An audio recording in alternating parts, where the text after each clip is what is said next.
Eu nada sou sem ti.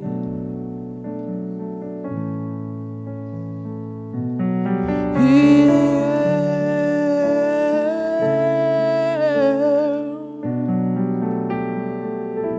perdido estou sem ti.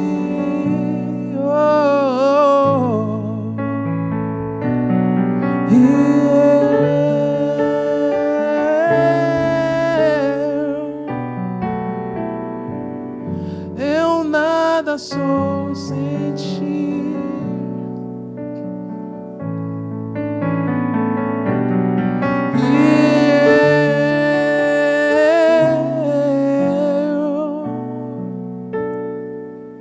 Perdido estou sem ti. Perdido estou. Perdido estou sem ti.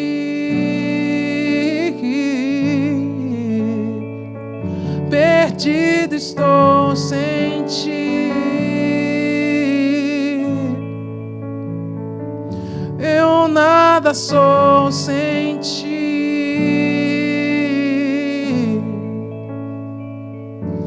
Eu nada sou sem ti.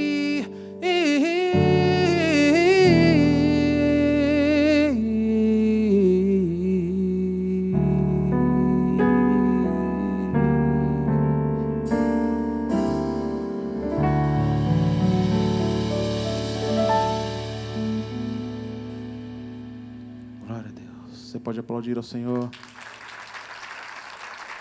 Aleluia. Aleluia. Pode deixar as luzes apagadas se quiser, não tem problema. Vocês ficam aqui na frente, eu gostaria apenas de compartilhar um texto bem rápido.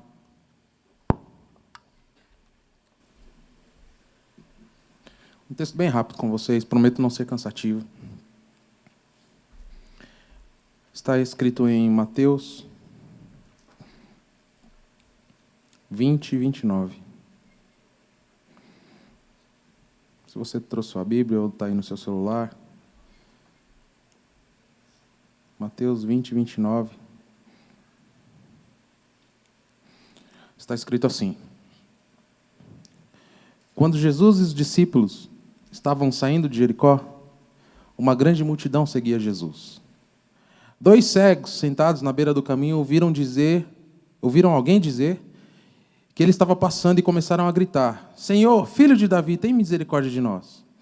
A multidão os repreendeu e mandou que calassem a boca, mas eles gritaram ainda mais, dizendo: Senhor, filho de Davi, tenha misericórdia de nós. Então Jesus parou, chamou-os e disse: O que vocês querem que eu faça por vocês? Versículo 33 diz assim: Senhor, queremos poder enxergar. Responderam eles. E Jesus, movido de íntima compaixão, tocou-lhes nos olhos, e no mesmo instante eles puderam ver, e então seguiram a Jesus. Vou repetir o versículo 34. Jesus teve pena dos cegos. Em algumas outras versões você vai encontrar Jesus movido de íntima compaixão, tocou-lhes nos olhos, e no mesmo instante eles puderam ver, e então seguiram a Jesus. Senhor, muito obrigado por esse momento.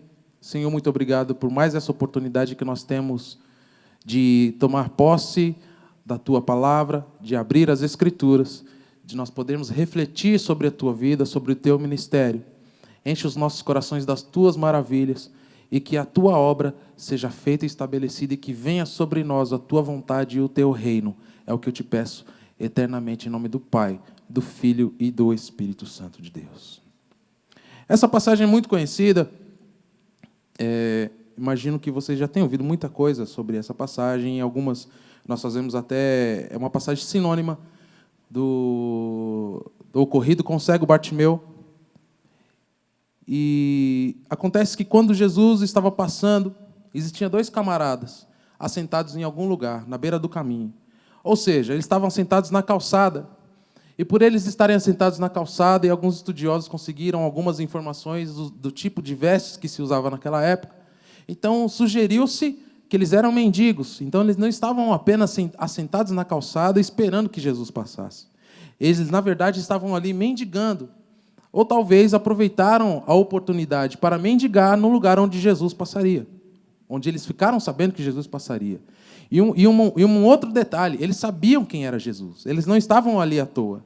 Talvez para mendigar e talvez para encontrar alguém com muito poder superior ao que eles tinham, ou que poderia suprir as suas necessidades.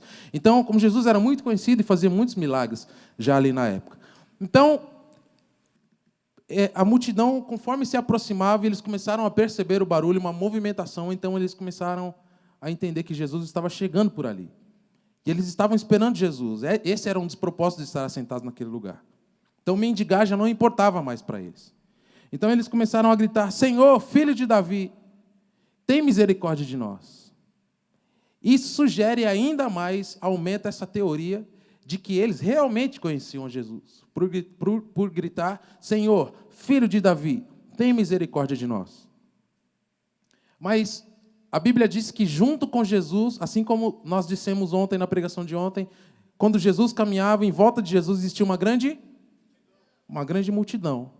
E no que nós dissemos ontem, acerca da mulher do fluxo de sangue, quando ela chegou aonde Jesus estava, existia uma multidão de cerca de 20 mil pessoas. Talvez, não sei se foi a mesma época, cronologicamente dizendo, mas vamos supor que existiam as mesmas 20 mil pessoas acompanhando Jesus. As escrituras são bem próximas, então, nesse período cronológico, que o ministério de Jesus foi muito curto, então nós podemos entender que talvez essas ocorrências foram muito próximas. Então, talvez ali também estivesse 20 mil pessoas. Esse é o meu ponto de vista.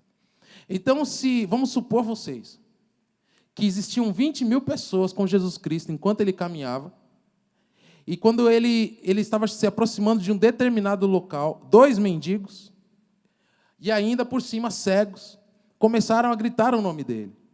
Será que fazia alguma diferença essas 2 pessoas gritaram o nome de Jesus perto de 20 mil pessoas?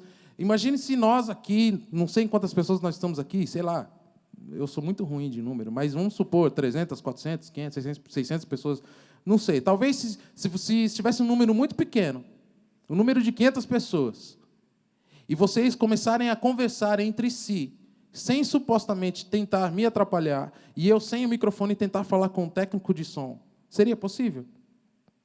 Seria possível? Seria possível o técnico de som me ouvir? Se nesse grupo aqui mesmo,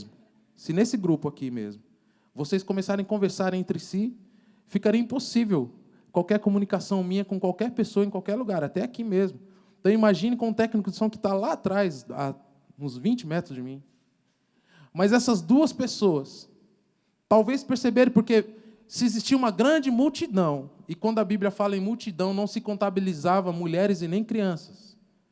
Talvez as 5 mil pessoas que a Bíblia cita na multiplicação dos pães e peixes, não eram apenas 5 mil pessoas, eram 5 mil homens. E não se contabilizavam mulheres e nem crianças. Se cada homem tiver uma mulher, eram 10 mil pessoas. Se cada casal tiver um filho, eram 15 mil? Estou ruim de conta hoje. Estou ficando tiozinho já. São 15 mil pessoas. Então, dificilmente a Bíblia citaria multidão se realmente não existisse uma grande massa de pessoas. Mas não vamos nos esquecer que apenas 2 pessoas estavam tentando falar com Jesus. E essas pessoas por cima, além de mendigos, não tinham nada para oferecer, eles não chamavam a atenção pela sua aparência. Muito pelo contrário, talvez até espantava as pessoas. E eles eram cegos, pessoas de necessidades especiais, que precisavam de ajuda. Mas isso não foi empecilho para que eles insistentemente clamassem o nome de Jesus. E eles começaram a clamar sem parar: Senhor, filho de Davi, tem misericórdia de nós. A ponto de incomodar, 2 pessoas começaram a gritar a ponto de incomodar a multidão que estava chegando. E a multidão começou a enxotar aqueles cegos, dizendo para eles: calem a boca, vocês estão incomodando o mestre. Jesus não vai ouvir vocês.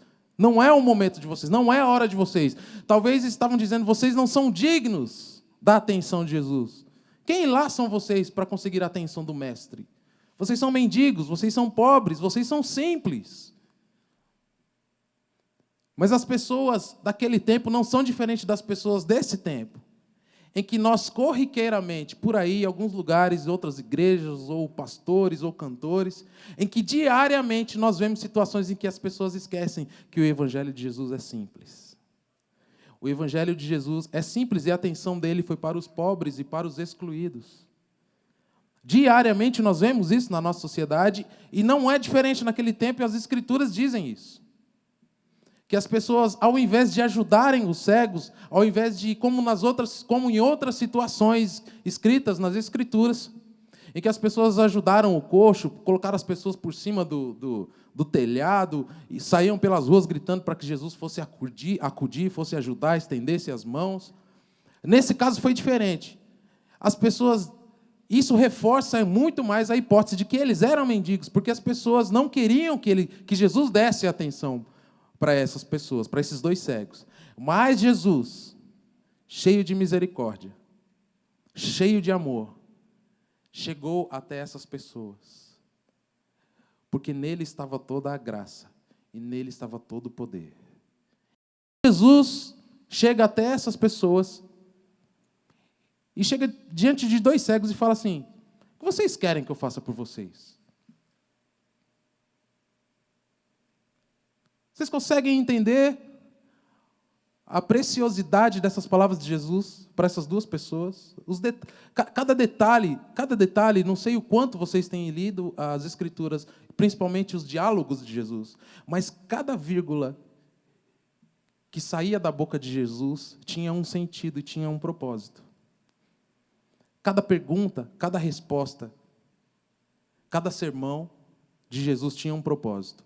Olha o tamanho da simplicidade dessa pergunta de Jesus. Ele chega, então vamos imaginar o cenário aqui. Jesus chega diante de dois cegos, dois portadores de deficiência visual, e pergunta para eles: o que vocês querem que eu faça por vocês? Ora, não é óbvio que Jesus fez uma pergunta retórica?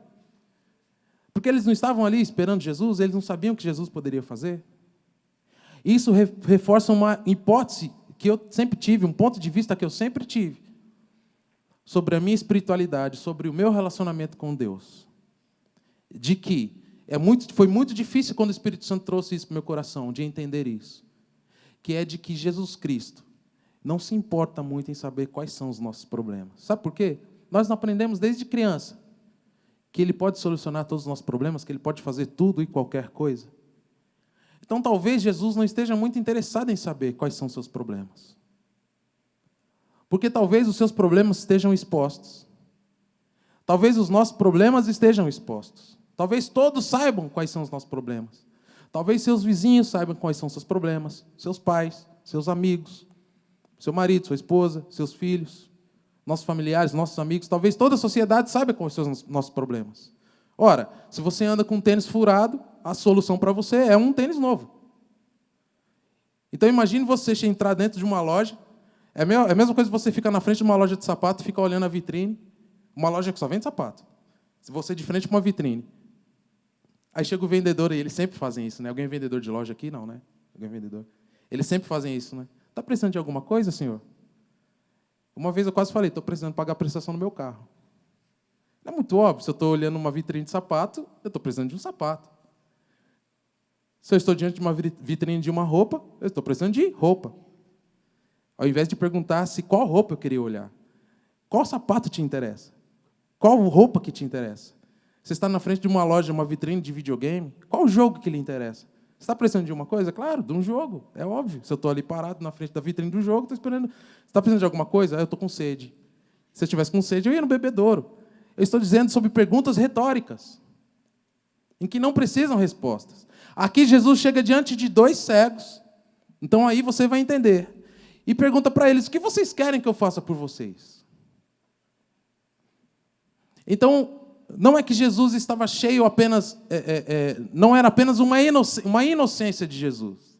Isso é muito mais profundo. Jesus estava provando a fé daqueles cegos, ao perguntar: o que vocês querem que eu faça por vocês? Porque, notem, vamos nesse cenário, nós estamos falando de dois cegos, que eram mendigos, e mendigo não tem? Ajude o pregador. Mendigo não tem? E eles eram cegos. E para completar, e para colocar mais recheio nesse sanduíche, Eles tinham acabado de ser enxotados ali pela multidão, oprimidos pela multidão. Então, nota que eles poderiam pedir muitas coisas para Jesus, ao invés só do milagre. Eles poderiam virar para Jesus e falar assim: olha, é o seguinte, Jesus, a gente veio pedir um negócio para vocês, mas sabe realmente o que a gente quer? A gente quer que o Senhor nos dê poder sobre essa sociedade, nos dê autoridade. O Senhor não pode fazer tudo e qualquer coisa.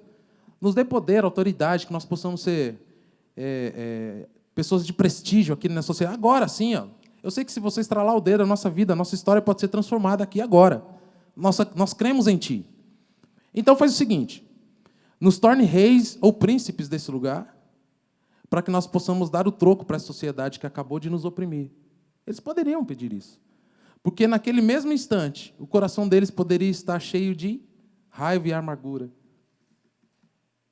E eles poderiam pedir poder para Jesus, para poder revidar aquele ato. Ou mesmo se eles não tinham dinheiro, como vocês disseram, porque eram mendigos. Eles poderiam virar para Jesus e falar: Jesus, nos dê condições, nos dê uma casa, um castelo, onde nós possamos comer do melhor pão, beber do melhor vinho, andar de cavalo zero. Cavalo sempre foi caro, né, gente? Não é só por causa da Ferrari, mas acho que cavalo sempre foi caro. Um cavalo branco, vermelho, sei lá, nos dê um cavalo com asa. Não pode, cavalo com asa não. Sei lá, alguma coisa de muito valor, um camelo top, com ferraduras de ouro. Né? O ser humano inventa essas coisas. Não fizeram bezerro de ouro? Vamos fazer camelo com ferradura de ouro. Nos dê alguma coisa aí que ajude na nossa situação. Ou eles poderiam virar para Jesus e falar: Jesus, não é óbvio? Nós somos pobres, nós somos cegos, não temos nada. E o Senhor o Senhor que é dono do ouro e da prata pergunta para a gente o que a gente quer. Então, é como se você estivesse trazendo isso para os nossos dias. Pense aí reflita sobre qual a sua maior necessidade. É como se você estivesse diante de Jesus. Se coloque no lugar dos cegos. Você diante de Jesus, batendo um papo com o mestre, assim, ó, face a face. Não é oração, não era oração. Eles estavam trocando ideia com Jesus mesmo, assim. Jesus estava na frente deles. Eles estavam sentindo o cheiro de Jesus. E Jesus, essa pessoa, Jesus homem, aquele que molhava as mãos, sujava os pés, fazia lama com a mão, esse Jesus, estava diante de você, perguntando para você: Luciano, você está gritando meu nome, você está me clamando, o que você quer que eu faça por você? Por que é que você está me clamando? Qual o seu objetivo? Qual a intenção do seu coração?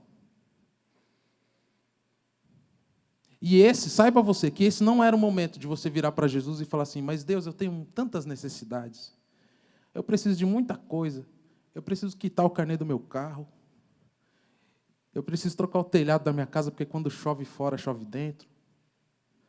Senhor, eu preciso concluir os meus estudos. Senhor, eu preciso garantir o meu futuro estudantil. Senhor, eu preciso de um casamento, eu preciso de um companheiro, uma companheira.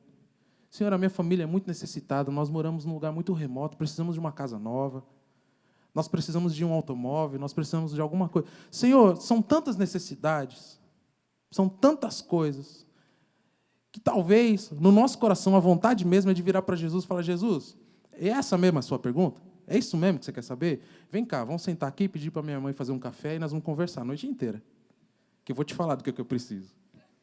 Vou te fazer uma lista. Só tem bolso aí? Tem caneta aí, Jesus? Anota aí, então. Que eu vou falar tudinho para você, como diz os mineiros.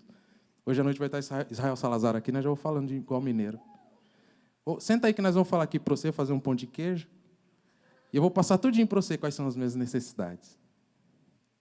Os cegos eles tinham muito para falar com Jesus.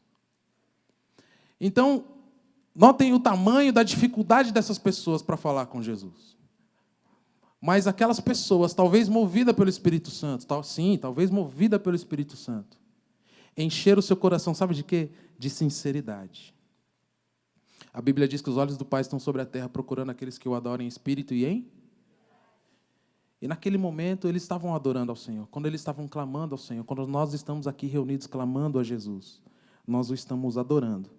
E naquele momento eles estavam adorando a Jesus, porque eles estavam clamando a Jesus. E quando Jesus chegou diante deles, eles depositaram toda a sua fé e toda a sua confiança e a sua esperança em Jesus. Com o coração cheio de sinceridade. Como eu disse aqui ontem, Jesus não rejeita um coração quebrantado. com o coração totalmente dilacerado, cheio de necessidades, sabendo de tudo que precisava, de tudo que lhe faltava, com uma vida carregada de dificuldades. E lembre você que talvez eles estivessem até acostumados com a opressão que tinham sofrido da sociedade. Porque talvez aquela talvez não teria sido a primeira vez. A Bíblia não diz quantos anos essas pessoas tinham. Mas se a sociedade fez isso com eles naquele momento, isso poderia não ter sido a primeira vez. Talvez eles deveriam ter olhado até por insistir em chamar a Jesus enquanto a sociedade falassem para eles calarem a boca. Eles devem ter pensado, isso acontece com a gente todo dia. Deixa eles gritarem, eu quero mesmo falar com Jesus. Vocês, é isso aí mesmo. Vocês vão falar para a gente calar a boca, porque a gente é mendigo, porque a gente cheira mal, porque a gente não tem dinheiro. Vocês, é isso aí mesmo, mas o meu negócio é com Jesus. Aí vocês perguntam aí, mas, Cláudio, o que eu tenho a ver com esse negócio todo aí? Eu digo para você que muitas vezes ninguém te dá valor enquanto você está clamando, porque ninguém sabe quais são as suas necessidades. Ninguém sabe quanto você tem chorado, ninguém sabe quanto você tem sofrido. Talvez pouquíssimas pessoas saibam da sua história. Talvez pouquíssimas pessoas tenham convicção do seu chamado. Aí você pode falar, Cláudio, mas eu sou adolescente. Eu tenho 12 anos, 13, 14, 15 anos, 16 anos. Que chamado, que ministério. A minha convicção é que você foi convocado por Jesus Cristo para fazer parte da geração que vai transformar esse país. Você foi convocado por Jesus Cristo para estar aqui onde eu estou, amanhã, para tomar posse das Escrituras e falar para a geração que daqui 15 anos que vale a pena andar na contramão do mundo, porque o que Jesus tem a oferecer é infinitamente maior e melhor do que aquilo que o mundo tem a oferecer. É você que vai estar aqui. É você que vai estar no campo missionário, lá no Camboja, no Iraque, na Coreia do Norte, na China. É você que vai estar com o passaporte na mão, com 10, 11, 12 carimbos de países diferentes. E você vai postar no Instagram falando assim, eu fui para 12 países diferentes, eu não conhecia a Disney, eu não conhecia o Mickey, mas eu tenho certeza que nesses 12 países em que eu estive, a palavra do Senhor foi semeada através da minha vida. Vidas foram transformadas através da minha vida. Eu levei a palavra do Senhor para 12 países, para 13 países, para 14 países, para 15 países. Você vai poder dizer isso amanhã. E isso hoje, é um preparo para você. Tudo que você está ouvindo, tudo que essa igreja tem feito, sabe o que é? É para investir na sua vida. Isso aqui não é para você se divertir no carnaval, vem aqui só pular, legal. Fui lá, vi o Cláudio, conheci, tirei foto, Israel Salazar, legal, diante do trono, legal. Isso aqui é um investimento para a sua vida, meu querido. Tudo que eu aprendi, como eu disse ontem, eu sou filho de pastor, então só depois de muito tempo eu entendi. E no meu tempo nós não tínhamos muitas opções. Nós não tínhamos igrejas com visão celular, MDA, não tinha nada. Eu estou falando que eu cresci, a minha vida foi meio que todo mundo odeia o Cris, sabe? Neguinho na periferia. E na minha época não era muito legal ser neguinho não, viu? Até surgiu o pagode, aí ficou tudo legal. Neguinho ficou na moda. Aí, óculos na cabeça, aí fiquei top. Fiquei bem na fita. Tudo que nós tínhamos na época era a palavra dos nossos pais. Eu cresci numa época em que não podia ter televisão em casa. Você já deve ter ouvido falar nisso. Esses dias, meu sobrinho tem 18 anos, aí ele chegou para mim e falou, tio, você não acredita? Eu falei, o quê? Ele gosta de futebol, né? Você não acredita, eu vi um lance na televisão, e o cara, o goleiro, o atacante chutou assim, e o goleiro pulou, e ele pegou a bola com os pés. Parecia um escorpião, assim.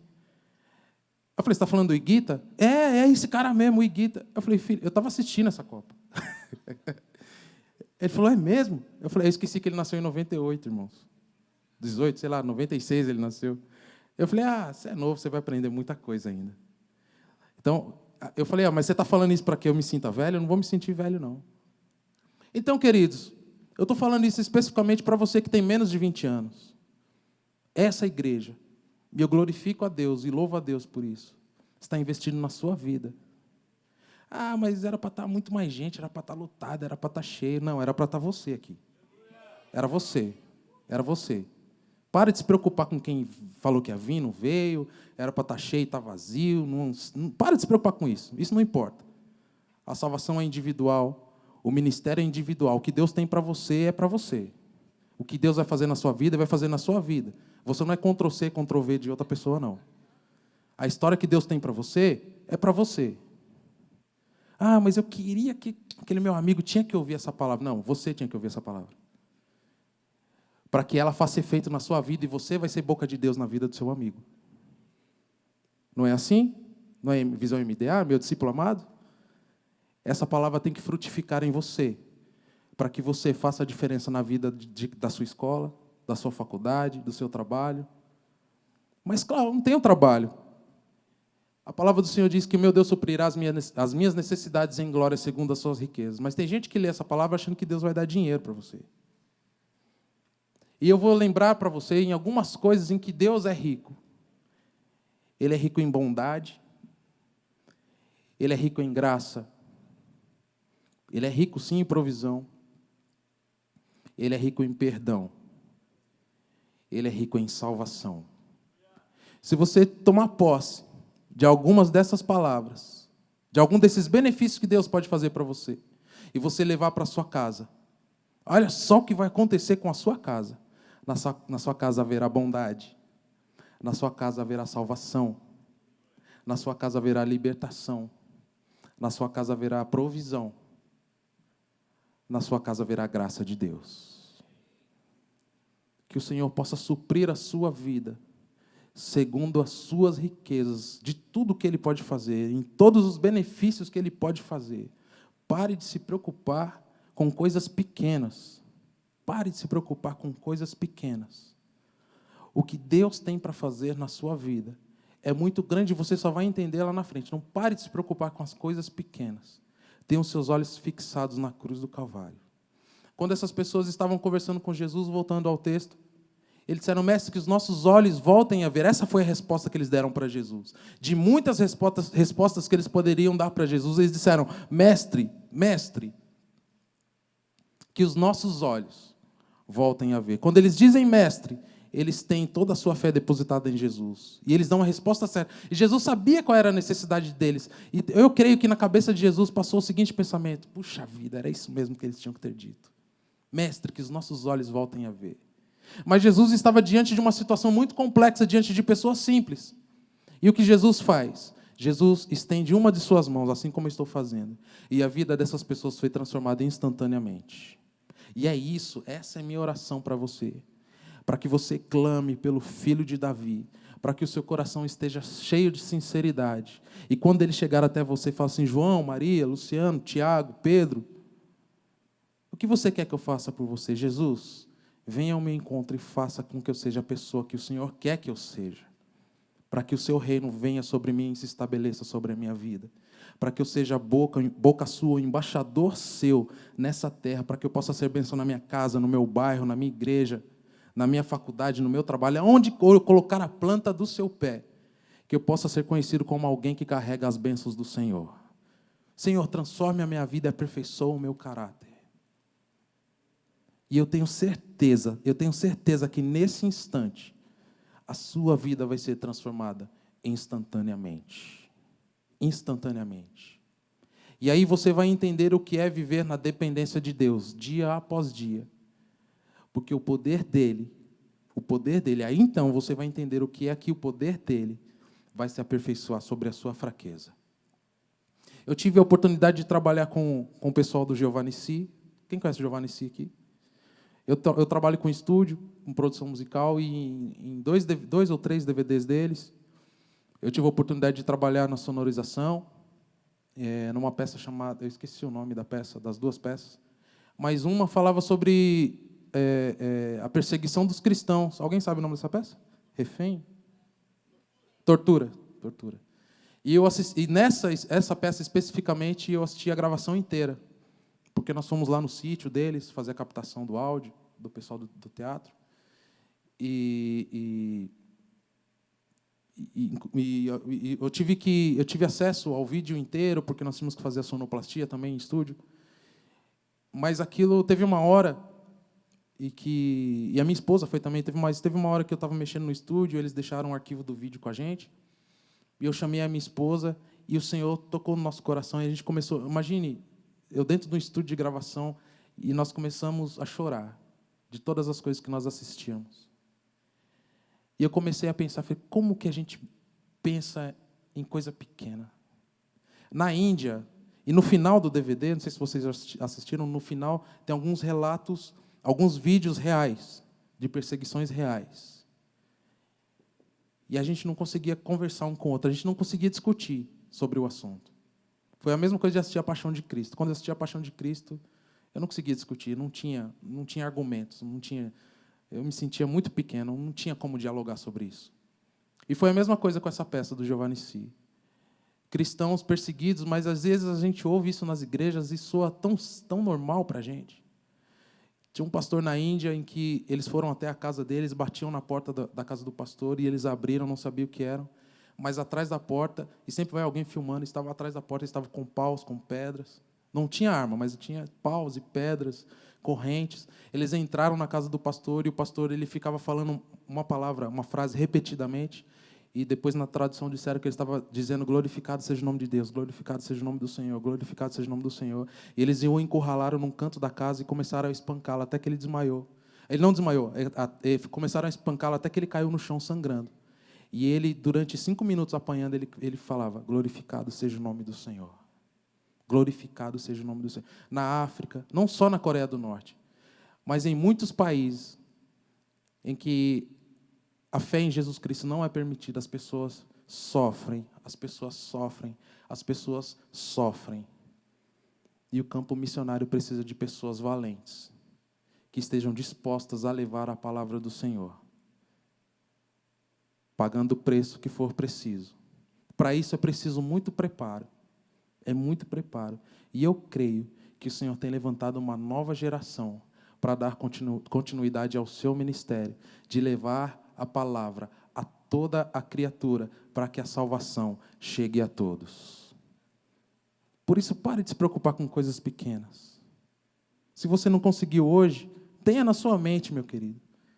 Se você errou hoje, se não deu certo hoje, entenda uma coisa, não deu certo hoje, mas a vontade do Senhor está sendo feita sobre a minha vida. É porque Ele tem algo maior, é porque Ele tem algo melhor.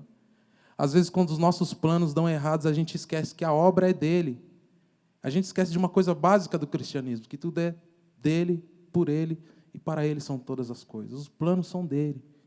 É Ele que faz como Ele quer, porque os benefícios são para Ele. Se nós somos abençoados, são consequências dos nossos atos e da sinceridade que nós depositamos no altar dEle. Então, em nome de Jesus, que o reino dEle sim venha sobre nós, mas que antes de tudo, nós sejamos tratados por Ele, para que nós possamos depositar a nossa confiança nele e que nós sejamos transformados por Ele, para que nós possamos transformar em nome dEle. Amém? Amém? Erga a sua mão direita, aí sentado mesmo como você está, erga a sua mão direita e diga comigo, Senhor, Senhor, que o meu coração esteja nesse momento se enchendo e transbordando de gratidão pelo que o Senhor ainda fará, pois eu creio e eu entendo que o Senhor tem coisas grandes a realizar na minha vida e através da minha vida, e que essas coisas possam impactar a minha geração. Senhor, aperfeiçoa o meu caráter, para que eu possa ser bênção, para que o teu reino venha sobre mim e para que eu faça a diferença, custe o que custar, que eu possa aprender a tua palavra, a ser como o Senhor é, a pensar como o Senhor pensa, a enxergar como o Senhor enxerga. E se eu precisar de uma nova visão, que o Senhor estenda suas mãos sobre a minha vida, para que os meus olhos sejam abertos. Escutas quando clamo. Pode ficar de pé para a gente terminar já? E acalma o meu pensar. Me levas pelo fogo, curando todo o meu ser. Confio, eu confio, Senhor, confio em Ti. Vai, erga suas mãos e cante aí. Eu creio que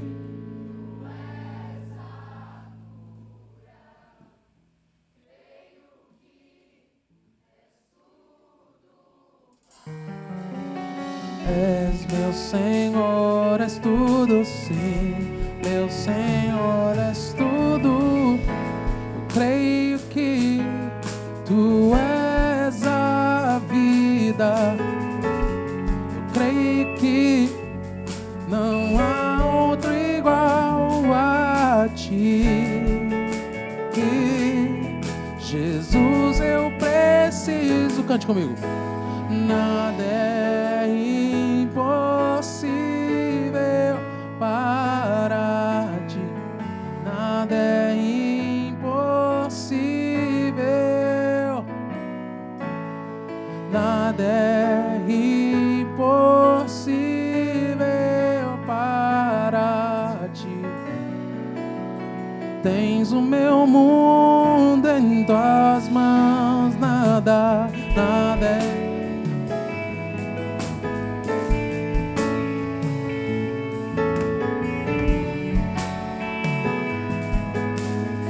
Basta você crer e depositar a sua confiança nele. O meu Deus suprirá as minhas necessidades em glória segundo as suas riquezas. Senhor, tens o meu mundo em Tuas mãos. Eu creio que Tu és. Creio que és tudo para mim, Senhor. Senhor, Tu és o meu Deus, és o meu mestre. Eu creio que Tu és a vida. Eu creio que não há outro igual a Ti. Jesus, eu preciso de Ti. Não há outro igual a Ti.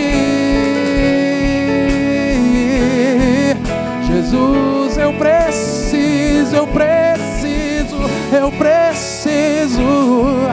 Não há outro igual a Ti. Jesus, eu preciso de Ti. Jesus, eu preciso. Cante aí. Abra o seu coração e diga: Jesus. Para terminar, Jesus, eu preciso. Eu quero Te servir. Eu quero Te obedecer, viver Tua vontade, refletir Tua verdade, Te honrar com minha vida e em tudo Te adorar. Olha só, para terminar a gente vai cantar assim, ó. Quando cantar mestre, ergue as duas mãos assim, ó. Mestre, as duas mãos no coração. Amigo, abre os braços e diz: amado Jesus, mais uma vez. Mestre, amigo, amado, mais uma vez. mestre, amigo, amado Jesus.